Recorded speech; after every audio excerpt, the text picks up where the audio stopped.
हमारी फिल्म की शुरुआत होती है एक शरारती बच्चे थ्यू से। वो अक्सर अपना होमवर्क दूसरों को वीडियो गेम्स का लालच देकर करवा लेता था। सामने वाले दरवाजे से अंदर जाने के बजाय वो एक पाइप पर चढ़ता और खिड़की से अपने कमरे में घुस जाता। एक दिन थ्यू छत पर बैठा केला खा रहा था और उसने बस छिलका नीचे फेंक दिया। अचानक एक पोर्टल खुल गया और केले का छिलका हवा में ही गायब हो गया। जब थ्यू ने इसकी आवाज न सुनी तो वो हैरान हो गया और नीचे झांकने लगा, मगर नीचे कुछ नहीं था। उसने अपनी रूलर स्केट नीचे फेंकी, वो भी हवा में गायब हो गई। अब थ्यू और भी हैरान रह गया। उसने एक पत्थर फेंका और वो भी गायब हो गया। उसने फौरन जाकर अपने बड़े भाई आस्कर को इस अजीब पोर्टल के बारे में बताया। उसके वालिदैन मौजूद नहीं थे, इसलिए दोनों दादी अम्मा के साथ रहते थे। अब आस्कर थ्यू से बहुत नाराज था क्योंकि थ्यू ने इसकी माँ की किताबों की सफ़े फाड़कर पेपर रॉकेट्स बनाए थे। थ्यू ने समझाने की कोशिश की कि उसने टाइम पोर्टल ढूंढ निकाला है, मगर आस्कर को लगा कि वो बस मजाक कर रहा है। उसकी माँ पुरअसरार तौर पर गायब हो चुकी थी। थ्यू को लगा शायद उसकी माँ किसी के साथ भाग गई होगी, मगर आस्कर का मानना था कि वो एक ज़हीन इंसान थी जो टाइम पोर्टल्स की तलाश में थी और शायद किसी और वक्त में फंस गई होगी। वो उनकी रिसर्च को समझना चाहता था ताकि माँ को वापस ला सके। दोनों भाई आपस में झगड़ रहे हैं। दादी ने खाने के लिए आवाज दी तो वो चुप हो गए, मगर जैसे ही दादी कमरे से निकली लड़ाई दोबारा शुरू हो गई। गुस्से में आकर आस्कर ने थ्यू को बुरा भला कहा और थ्यू ने भी गुस्से में आकर आस्कर का प्यारा कछुआ उस पोर्टल में फेंक दिया। आस्कर पागलों की तरह हर जगह अपने कछुए को ढूंढता रहा, मगर वो कहीं ना मिला। फिर आस्कर ने हर जगह अपने कछुए के लिए लापता के पोस्टर्स लगा दिए। आस्कर को अपने कछुए से बहुत लगाव था और वो बस रोता रहा अपने प्यारे दोस्त यानी के कछुए के लिए। जल्द ही थ्यू को अपनी गलती का एहसास हुआ और उसने सोचा कि खुद पोर्टल में छलांग लगाकर सब कुछ ठीक कर दे। जैसे ही थ्यू ने छलांग लगाई वो उसी जगह आ गिरा जहां वो हर चीज फेंक चुका था। वहां कछुआ भी मौजूद था। थ्यू ने कछुए को उठाया और वापस घर आया। चुपचाप उसे उसकी जगह पर रखा और खामोशी से सो गया। मगर अगली सुबह कुछ इंतहाई अजीब हुआ। थ्यू तो अब भी सो रहा था, मगर आस्कर काम पर जाने के लिए तैयार हो चुका था और अब वो काफी बड़ा हो चुका था। असल में थ्यू टाइम पोर्टल के जरिए 1990 से 2022 में आ गया था। 2022 में आस्कर एक फिजिक्स प्रोफेसर बन चुका था। कुछ देर बाद आस्कर एक स्टोर पर गया जो एक आदमी डेविड की मलकियत था। फिर थोड़ी देर बाद डेविड की बेटी एलिना वहां आई। डेविड और एलिना बचपन से अच्छे दोस्त थे। डेविड को बचपन से ही एलिना बहुत पसंद थी, मगर वो कभी इजहार नहीं कर पाया। एलिना एक तलाकी याफ्ता माँ थी जिसके 2 बच्चे थे, मगर आस्कर के लिए अब भी उसके दिल में जज्बात मौजूद थे। एलिना उसी यूनिवर्सिटी में इंग्लिश प्रोफेसर थी जहाँ आस्कर पढ़ाता था। उधर घर में थ्यू जाग गया और आस्कर को ढूंढने लगा। उसने कछुआ उठाया और दादी अम्मा के पास गया, मगर दादी अब बहुत बूढ़ी हो चुकी थी और वो थ्यू को पहचान ही न सकी। जब आस्कर ने थ्यू को देखा तो वो इतना हैरान हुआ कि बेहोश हो गया। जब आस्कर को होश आया तो उसने पूछा, क्या तुम वाकई थ्यू हो? थ्यू भी हैरान रह गया। उसने पूछा, तुम कौन हो और तुम्हें मेरा नाम कैसे पता है? आस्कर ने बताया, मैं तुम्हारा बड़ा भाई हूँ। थ्यू ने हैरत से पूछा, तुम एक ही दिन में इतने बड़े कैसे हो गए? कुछ बातचीत के बाद दोनों ने अंदाजा लगाया कि थ्यू वाकई 2022 में आ गया है। उन्होंने उस दिन की बात की जब आस्कर ने अपनी माँ के नोट्स फाड़ने पर थ्यू से नाराज हुआ था। थ्यू ने आस्कर को एक तस्वीर दिखाई जिसमें इनकी माँ लाल रंग के लिबास में थी। अब थ्यू मायूस हो चुका था। उसे 1992 में वापस जाना था क्योंकि उसे लगा दादी डांटेंगी अगर वो लेट हुआ। वो वापस छत पर गया ताकि फिर से उसी पोर्टल में छलांग लगा सके, मगर जब उसने एक पत्थर नीचे फेंका तो वो गायब नहीं हुआ। वही पोर्टल 2022 में बंद हो चुका था। थ्यू हैरान रह गया कि पोर्टल ऐसे कैसे बंद हो सकता है। आस्कर ने समझाया कि टाइम ट्रैवल इतना आसान नहीं होता। जिस तरह तुम यहाँ आए हो ये जरूरी नहीं कि वापस जाने का रास्ता भी हो। अब आस्कर को एहसास हुआ कि 1990 वापस जाने के लिए एक नया पोर्टल ढूंढना होगा। मजीद मालूमात के लिए आस्कर ने थ्यू को अपने सीनियर प्रोफेसर के पास ले गया। प्रोफेसर ने बताया कि 2022 में ये साइंस और टेक्नोलॉजी बहुत तरक्की कर चुकी है, मगर टाइम पोर्टल्स मुमकिन नहीं है। ये सुनकर दोनों भाई मायूस हो गए। थ्यू मॉडर्न वर्ल्ड से दंग रह गया। उसने आस्कर का मोबाइल फोन देखा और पूछा, ये क्या है? आस्कर ने हंसते हुए कहा, ये फोन है, मगर इस पर पुराने फोन्स की तरह नंबर डायल नहीं करने पड़ते। आस्कर ने थ्यू को शांत दिलाया और कहा, हमें फोकस करना होगा। क्या तुम 1990 वापस जाना चाहते हो? थ्यू ने तब बताया कि जब वो रॉकेट्स बनाने के लिए माँ के कागजात फाड़ रहा था तो उसे एक हाथ से लिखी हुई लिस्ट मिली थी। इसने वो लिस्ट एक डिक्शनरी में छुपा दी थी ताकि आस्कर को तंग करे, शायद इस लिस्ट में कुछ सुराग हो। उन्होंने दादी से डिक्शनरी के बारे में पूछा तो दादी ने बताया कि वो डेविड को दे दी गई थी। अगली सुबह आस्कर ने थ्यू को बताया कि वो डेविड से मिलने जा रहा है और थ्यू को कहा कि घर पर ही रहना, मगर थ्यू ने चुपके से बाहर निकलने का प्लान बनाया और एक बड़े मॉल की तरफ रवाना हो गया। मॉल में दाखिल होते ही थ्यू मॉडर्न वर्ल्ड के गैजेट्स देखकर हैरान रह गया। उसने एक VR हेडसेट आजमाने की कोशिश की और वो हादसाती तौर पर टूट गया, जिसके नतीजे में आस्कर को मॉल बुला लिया गया और उसे तमाम नुकसानात का हर्जाना अदा करना पड़ा। आस्कर ने थ्यू को डांटा कि वो कभी भी किसी की बात नहीं सुनता। फिर दोनों डेविड के डिपार्टमेंटल स्टोर गए ताकि वो डिक्शनरी तलाश करें। इसी लम्हे एलिना वहां दाखिल हुई। थ्यू एलिना को देखकर हैरान रह गया, वो कितनी खूबसूरत हो गई थी। एलिना ने पूछा, ये बच्चा कौन है? उसे मेरा नाम कैसे पता?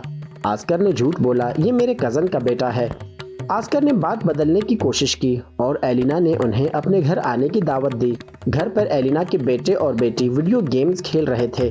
थ्यू इन वीडियो गेम्स को देखकर बहुत मुतासिर हुआ और एलिना के बेटे जैन के साथ खेलने लगा। फिर घर वापस आकर थ्यू और आस्कर ने काम पर ध्यान दिया। छत पर आस्कर ने समझाया कि जो लिस्ट थ्यू ने ढूंढी थी इसमें टाइम पोर्टल्स के मुख्तलिफ मकामात दर्ज थे। दोनों ने उन जगहों पर चीजें फेंक कर टाइम पोर्टल तलाश करने की कोशिश की, मगर कुछ भी काम न आया। आस्कर को लगा शायद उसकी कैलकुलेशन में गलती है और उसने दोबारा गिनती शुरू की।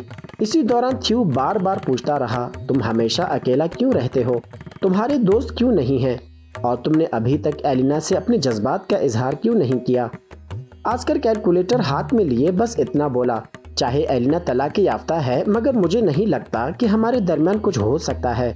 आस्कर को पता भी नहीं चला कि उन्हें उसके फोन से डेविड, एलिना और एलिना के बच्चों को डिनर पर आने का पैगाम भेजा। जब सब दरवाजे पर आए आस्कर बहुत परेशान हो गया। थ्यू ने वजाहत की कि मैंने सबको बुलाया है और आस्कर को तुरंत ही उसकी शरारत समझ आ गई। इस मुलाकात में आस्कर और एलिना के दरमियान मोहब्बत बढ़ती गई। अगले दिन एलिना थ्यू को नए कपड़े दिलाने के लिए शॉपिंग पर ले गई। चेंजिंग रूम में थ्यू अपनी रवायती फनी फुटबॉल कमेंट्री कर रहा था। ये हरकत एलिना को कुछ याद दिला गई। अचानक उसे एहसास हुआ कि ये तो आस्कर का छोटा भाई थ्यू है। एलिना ने उसे गले लगा लिया और पूछा, तुम इतने सालों से गायब हो मगर बड़े क्यों नहीं हुए? थ्यू ने बताया, मैं टाइम पोर्टल में छलांग लगाकर 1990 से सीधा 2022 में आ गया हूँ। एलिना को यकीन तो नहीं आया मगर जिंदा सबूत उसके सामने खड़ा था। तस्दीक के लिए एलिना ने आस्कर से पूछा। आस्कर छत पर गया, एक पत्थर फेंका और वो वापस उछल कर आ गया। इससे वाज़ेह हुआ कि वहाँ पोर्टल मौजूद है। आस्कर ने समझाया कि टाइम पोर्टल्स की 3 किस्में होती हैं। पहली किस्म जो सीधे एक वक्त से दूसरे वक्त तक ले जाए, जबकि दूसरी किस्म जो तुम्हें कहीं भी छोड़ सकती है, और तीसरी किस्म इंतहाई खतरनाक क्योंकि इससे वापस निकलना मुमकिन नहीं। थ्यू ने पहली किस्म का पोर्टल इस्तेमाल किया था और अब उन्हें ऐसा ही दुरुस्त पोर्टल तलाश करना था ताकि वो थ्यू को 1990 वापस भेज सकें। अब सब ने रोजाना रिसर्च शुरू की। आस्कर को अब एलिना के साथ रहना अच्छा लगने लगा था। वो तो अकेला डांस भी करने लगा।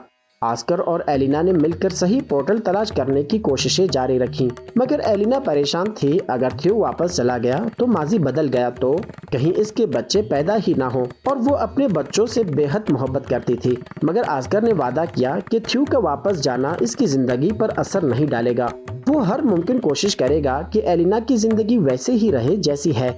अब सब सोचने लगे कि ऐसा कैसे मुमकिन बनाया जाए कि दोनों टाइम लाइन्स अपनी जगह कायम रहें। तब थ्यू को एक आइडिया आया। उसने सोचा कि अगर वो माँ की लिस्ट में दिए गए कोऑर्डिनेट्स को समझ ले तो शायद वापसी का रास्ता मिल जाए। इस काम के लिए उसने एलिना के बच्चों से मदद ली। उसने समझाया, अगर मैं इनकी मदद से माजी में वापस जाऊं तो ये साबित होगा कि वो बच्चे मुस्तकबिल में जरूर पैदा होंगे, वरना वो मेरी मदद कर ही नहीं सकते थे। अब उन तीनों ने मिलकर एक नक्शे की मदद से एक शॉर्टकट तलाश किया जिसे थ्यू समझता था कि वो टाइम पोर्टल हो सकता है और वही उसे वापस 1990 ले जा सकता था। पुरजोश थ्यू ने साहिल पर पहुंचकर सीधा समंदर के पानी में छलांग लगा दी। ब्रेंडा और न्यूटन भी मजबूरन उसके साथ छलांग लगा दी। जब वो किनारे पर पहुंचे तो जो मंजर देखा वो देखकर बहुत परेशान हो गए। जिस शहर से वो आए थे वहां अब सिर्फ पहाड़ थे। ये साफ जाहिर था कि शहर अभी बनाया ही नहीं गया था, यानी वो वाकई माजी में पहुंच चुके थे। मगर बदकिस्मती से 1990 के बजाय वो और भी पीछे यानी कि 1949 में पहुंच गए थे। एक अनजानी जगह में फंसकर तीनों ने समझने की कोशिश की आखिर हुआ क्या है। उन्होंने दरअसल दूसरी किस्म का टाइम पोर्टल इस्तेमाल किया था जो किसी बेतरतीब वक्त में फेंक देता है। उधर 2022 में परेशान एलिना ने आस्कर को फोन किया। थ्यू और दोनों बच्चे गायब हो गए हैं। आस्कर ने कहा शायद उन्हें 1990 वाला पोर्टल मिल गया हो। अब आस्कर और एलिना को भी वहीं जाना पड़ेगा ताकि बच्चों को वापस ला सकें। 1949 में तीनों बच्चों के पास न पैसा था न फोन काम कर रहे थे और ऊपर से वो भूखे भी थे। फिर ब्रेंडा और नीथन को एक आइडिया आया क्यों ना वो अपने गैजेट से एक जादुई शो करें जिससे दिमाग पढ़ने का वहम दिया जाए। नीथन थोड़ा दूर बैठा, ब्रेंडा ने आंखें बंद की और थ्यू ब्लैक बोर्ड पर लोगों के नाम लिखने लगा। वायरलेस ईयरफोन के जरिए नीथन ब्लैक बोर्ड पर लिखे हुए नाम सुनाता रहा और लोग हैरान रह गए। ये लड़की बगैर देखे कैसे नाम बता रही है, जरूर कोई ताकत है इनके पास। लोगों ने तालियां बजाईं और खुश होकर कुछ पैसे भी दिए, मगर कुछ ही देर बाद पुलिस आ गई। ऐसी सरगर्मियां बगैर इजाजत कानूनन मना थीं। जैसे ही थ्यू ने पुलिस देखी उसने अपने साथियों को इशारा किया और तीनों तुरंत ही भाग निकले। दौड़ते दौड़ते एक अनजान आदमी ने उन्हें अगवा कर लिया और किसी अनजानी जगह ले गया। अब बच्चे और ज्यादा खतरे में थे। दूसरी तरफ 2022 में आस्कर और एलिना को आखिरकार 1990 का पोर्टल मिल गया। दोनों ने एक दूसरे का हाथ थाम कर पोर्टल में छलांग लगा दी। एलिना को यूं लगा जैसे वो ख्वाब देख रही हो क्योंकि वो वाकई टाइम ट्रेवल कर रही थी। 1990 में हर तरफ थ्यू के लापता होने के पोस्टर्स लगे थे और 1949 में जिस आदमी ने बच्चों को अगवा किया था उसने उन्हें एक ऐसे ग्रोह के सामने पेश किया जो हुकूमत के खिलाफ था। गैंग के लीडर ने पूछा इन्हें यहाँ क्यों लाया गया है। अगवाकार ने कहा ये बच्चे हमारे खुफिया कोड जानते हैं। थ्यू हैरत से बोला कौन सा खुफिया कोड। उसने जवाब दिया जो सीटी तुमने पुलिस से बचने के लिए बजाई थी वही हमारा सिग्नल है। वो सीटी थ्यू को इसके दादी अम्मा ने सिखाई थी। तभी एक नौजवान लड़की ग्रोह में आई। ये थ्यू की दादी अम्मा थी जब वो नौजवान थी। थ्यू को समझ आ गया कि उसकी दादी कभी इस गैंग का हिस्सा थी। उन्होंने सीटी बजाना इसी ग्रोह से सीखा था। थ्यू ने किसी को नहीं बताया कि वो इसकी दादी हैं, मगर वो उन्हें गले लगा बैठा। ये ग्रोह हुकूमत के मुखालिफ जरूर था मगर अवाम की भलाई के लिए काम करता था और बच्चों को कोई नुकसान नहीं पहुंचाना चाहता था। तो फिलहाल तीनों बच्चे वहां महफूज थे। इसी दौरान 1990 में आस्कर और एलिना आस्कर के घर बच्चों की तलाश में पहुंचे मगर वहां कोई नहीं था। अचानक उन्हें किसी की आवाज आई और दोनों एक अलमारी में छुप गए। वो छोटा आस्कर था जो थ्यू के गायब होने पर रो रहा था। मुस्तकबिल वाला आस्कर ये मंजर देखकर बहुत उदास हो गया और 1949 में बच्चे आहिस्ता आहिस्ता गैंग के माहौल में वाकिफ होने लगे क्योंकि इन्हें लगा कि जिस पोर्टल में वो आए थे वापस जाना मुमकिन नहीं। थ्यू की नौजवान दादी भी वहाँ थी। थ्यू को ज्यादा दिक्कत नहीं हुई। थ्यू ने एक मौके पर अपने दादी से कहा क्या हम एक तस्वीर ले सकते हैं, और उसने ताकीद की इस तस्वीर को हमेशा संभाल कर रखना, चाहे तुम बूढ़े भी हो जाओ ये तस्वीर हमेशा फ्रेम में रखना। ये जुमला सुनने के बाद 1990 में दादी अम्मा की फोटो फ्रेम में अचानक तब्दीली आ गई। अब इस तस्वीर में दादी के साथ थ्यू, ब्रेंडा और नेथन भी मौजूद थे। असल में 1949 में थ्यू ने इसी तस्वीर के पीछे टाइम पोर्टल के कोऑर्डिनेट्स लिख दिए थे ताकि 1990 में आस्कर और एलिना उसे ढूंढ सके। अब आस्कर और एलिना को अंदाजा हो गया कि उन्हें पहले 2022 में जाना होगा ताकि दुरुस्त पोर्टल से 1949 वापस जाकर उन तीनों बच्चों को बचा सके। चुनाचा आस्कर और एलिना पहले 2022 पहुंचे, फिर थ्यू की दी हुई लोकेशंस की मदद से 1949 में पहुंचे। 1949 में थ्यू ने अपनी दादी के गैंग को पहले ही बता दिया था कि उसका भाई आस्कर उसे लेने आएगा। चुनाचे दो अफराद पहले ही वहां इंतजार कर रहे थे। जब उन लोगों ने वो मखसूस सीटी बजाई जो दादी अम्मा ने सबको सिखाई थी, आस्कर ने फौरन वही जवाब में सीटी बजाई। इसी लम्हे आस्कर और एलिना को दादी की गैंग के पास ले जाया गया। एलिना अपने बच्चों को महफूज देखकर जोश से निहाल हो गई, लेकिन थ्यू वापस जाने को तैयार नहीं था। वो 1949 की दुनिया में मगन था। ये सुनकर आस्कर बहुत उदास हो गया। उसने थ्यू से कहा, हाँ हम झगड़ते हैं लेकिन इसका मतलब ये नहीं कि हम एक दूसरे से मोहब्बत नहीं करते। तुम नहीं जानते तुम्हारे जाने के बाद मैं कितनी रातें रोते हुए गुजारी हैं। तभी इनकी जवान दादी वहाँ आ गई।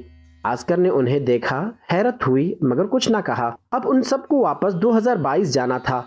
एक आदमी उन्हें वहां ले जा रहा था। ये आदमी कोई और नहीं बल्कि आस्कर और थ्यू के नाना थे। कुछ देर बाद वो लोग पोर्टल तक पहुंच गए जो 2022 की तरफ खुलता था। अब आस्कर ने थ्यू को 1990 वापस भेजने की तैयारी की क्योंकि कंस्ट्रक्शन साइट पर वो पोर्टल पहले ही मिल चुका था। थ्यू वापस जाने को राजी नहीं था। उसने कहा, मेरे पास 1990 में कोई नहीं है।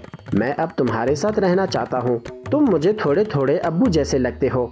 आस्कर ने उसे मोहब्बत से गले लगा लिया और समझाया, 1990 वाला आस्कर भी तो अकेला है, उसे भी तो तुम्हारी जरूरत है। उदासी के आलम में थ्यू वापस 1990 चला गया। आस्कर उसे पाकर बहुत खुश हुआ।